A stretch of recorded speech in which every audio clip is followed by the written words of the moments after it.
tere, armas hing.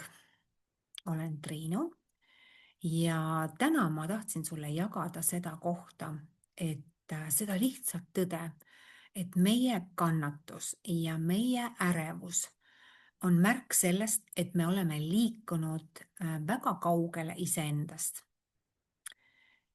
Ja minu eesmärk ongi inimestele tuua selgust, kuidas saada tagasi ühendusse iseendaga.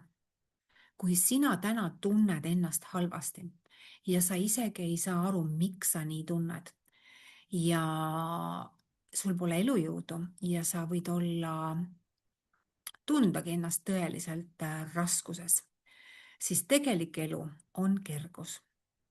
Kui sina oled valmis vaatama minu lugu ja samas kohtume Merikesega, kes jagab numbrite keelt, siis juba 6.